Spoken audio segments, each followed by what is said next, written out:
যেই ফেরেশতার এক ডানার পাখাতে যদি বাড়ি দেয় পুরো পৃথিবী তছনছ হয়ে রেখে দেবে, এতটা শক্তিশালী করে সৃষ্টি করা হয়েছে। সেই ফেরেশতাকে পর্যন্ত আল্লাহ কি বলেছে, উসজুদ লি আদম, আদমকে সিজদা করে। একটা তুচ্ছ প্রাণী, কোন একজন ফেরেশতা বাকি ছিল? প্রত্যেকটা ফেরেশতা সিজদা করেছে। কোন অহংকার এটা করে? তার মানে আল্লাহ সুবহানাহু ওয়া তাআলার কাছে সেই জিবরাইল পর্যন্ত অহংকার করে না। কাকে সিজদা করতে বলা হয়েছে? বর্তমান যুগের 3.5 হাত মাটি।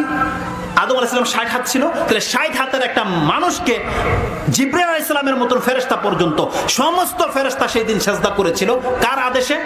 আল্লাহর আদেশে। তার মানে যেই ব্যক্তি আল্লাহর আদেশকে ফলো করে সে অহংকার করে না। কিন্তু আপনাকে মাত্র 3.5 হাত মাটি করে আল্লাহ বানিয়েছে, কয়টা টাকার মালিক করে দিয়েছে, কয় শতাংশ জমির মালিক করে দিয়েছে আপনাকে, কতটা হ্যান্ডসাম করে দিয়েছে আপনাকে, আপনাকে কতটা পদ আল্লাহ দান করেছে, আর আপনি আল্লাহ সুবহানাহু ওয়া তাআলার সাথে অহংকার করেন। আপনাকে 5 বার বলা হয় হাইয়া আলাস সালাহ, তুমি সিজদা করো তোমার মালিককে।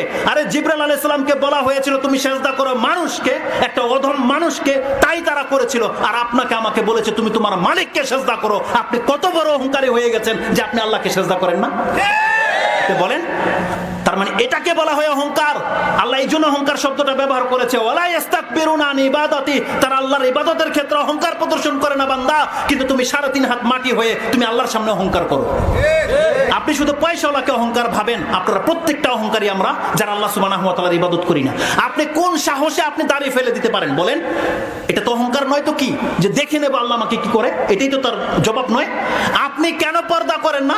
আপনি নির্ভীক হয়ে গেছেন আল্লাহ সুবহানাহু ওয়া তাআলার কাছ থেকে যে আল্লাহ আমাকে ধরে কেন নেয় না, এটাই তো ভেবেছেন। আপনি জানেন কেন আল্লাহ আপনাকে ধরে নেয়? পাপের কারণে। আল্লাহ সুবহানাহু ওয়া তাআলা বলছেন প্রত্যেকটা বস্তুকে আমি একটা নির্দিষ্ট সময় দিয়ে রেখেছি বান্দা।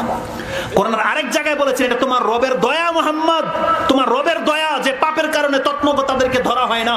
আপনি পড়ুন সূরা কাহফের 57-58 নম্বর আয়াতটি, 18 নম্বর সূরার 18 নম্বর আয়াতটি আপনি পড়েন। সেখানে আল্লাহ বলছেন রাহমাতুম মির রাব্বিক, এটা তোমার রবের দয়া স্বরূপ তাকে ধরা হয় না। সূরা নাহল 16 নম্বর সূরার 61 নম্বর আয়াতে বলেন, আল্লাহ বলছেন ওয়ালাউ ইউআখিযুল্লাহু আন-নাসা বিযুলমিহিম মা তারাকা আলাইহা মিন দাব্বাহ ওয়ালাকিন ইউআখিরুহুম ইলা আজালিন মুসাম্মা ইযা জাআ আজালুহুম লা ইস্তাখিরুনা সাআতান ওয়া লা ইস্তাকদিমুন। আল্লাহ বলছেন কোন ব্যক্তির পাপের জন্য যদি আমি এক এক করে ধরে নিতাম তাহলে এই পৃথিবীতে একটা কীটপতঙ্গ পর্যন্ত বেঁচে থাকতে পারতো না, তাই আমি তাদেরকে ধরি না। আল্লাহ বলছেন প্রত্যেক একটা নির্দিষ্ট সময় পর্যন্ত সময় দেওয়া হয়েছে, যার কারণে আপনি পাপ করেও বসে আছেন, আল্লাহ আপনাকে ধরছে না। সুবহানাল্লাহ। ইবনে হাতিম একটা চমৎকার হাদিস রয়েছে, এটা আপনি 640 নম্বরে পেয়ে যাবেন, সহিহ তারগিব ও তারহিবের মধ্যে রয়েছে।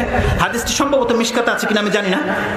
হাদিসের মধ্যে রয়েছে আল্লাহ সুবহানাহু ওয়া তাআলা কসম করে বলছে, আমি আমার ইজ্জতের কসম করে বলছি, লা আজমাউ বাইনাল আবদি লা আজমাউ আলা আবদি খাউফাইনি ওয়া আমনাইন। আল্লাহর কসম করে বলছে আল্লাহ যে আমি আমার কোন বান্দার জন্য 2 বার ভয় আর 2 বার নিরাপত্তা লিখে রাখি নাই। আপনি জানেন আল্লাহ কি বলেছে? কোন ব্যক্তির তকদিরে আল্লাহ 2টা শান্তি আর 2টা ভয় লেখা রাখে নাই। তার মানে সে 2 বার শান্তিতে থাকবে আর 2 বার সে ভয় পাবে, কোন বান্দা এমন হবে না।